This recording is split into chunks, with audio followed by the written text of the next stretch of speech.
Finally today, a fascinating look at the legal definition of pain and how developments in brain imaging technology are affecting personal injury cases. Lisa Beth Kovitz has a follow-up to our story on the proof of pain. Michael, what's the legal definition of pain? I think the legal definition of pain is the common sense definition of pain. It's what hurts. 3 years ago, we talked about the use of the fMRI in relation to pain.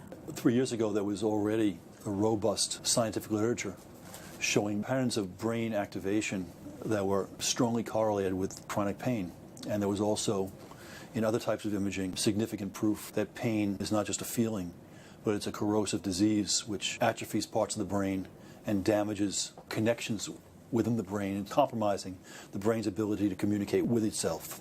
And what's changed in 3 years? What's happening now?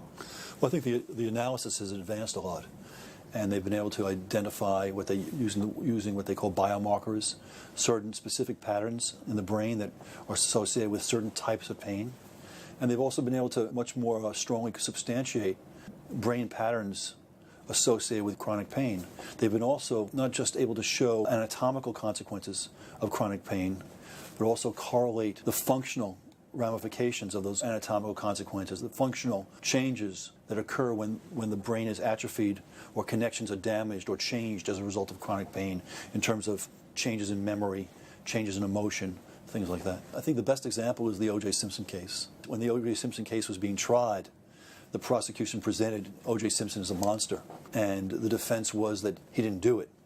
In 2015, there might be a very different narrative. Rather than him being perceived as a monster, O.J. Simpson might have been perceived, assuming he committed those crimes, as a victim perhaps of too many concussions, which dysregulated his brain. And so a defense attorney in 2015 might pursue brain imaging to show what was going on in O.J. Simpson's brain, and that tells a very different story and removes that story from the morality tale that the prosecution was pursuing back those years ago. 10 years ago, there was no, if little, recognition that pain could atrophy the brain, or that pain could degrade or change the connections between different parts of the brain. Are there hurdles to overcome? Every neuroscience advance that I see, and my practice concentrates on the interface between neuroscience and law, every such advance is met with tremendous resistance. First of all, when you're talking about an objective proof of pain, you're talking about information that can have tremendous financial consequences.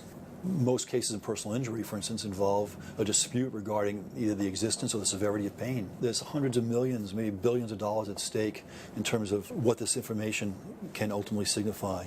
And whenever there's great financial exposures, you can expect there'll be tremendous resistance.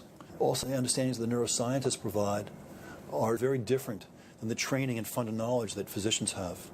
And since physicians are seen culturally and by judges as preeminent in matters concerning the body, there's tremendous skepticism and resistance when neuroscientists who are PhDs, for the most part, not MDs, are basically contradicting what physicians are saying, and that's very disruptive. Whatever the institution is, and law is one of the most major institutions, but any institution that's subject to that type of disruption is going to respond with skepticism and resistance. There are tremendous advances in imaging neuroscience and cognitive neuroscience in terms of showing this correlation. The fact that pain is a brain phenomenon, the fact that pain damages the brain in neuroscience is now irrefutable. There's no turning back. Thanks so much for spending time with us. This has been Lisa Beth Kovitz for Science and You. That's our show for today. Next month, an end-of-year special. A look back at some of our most interesting stories from 2015.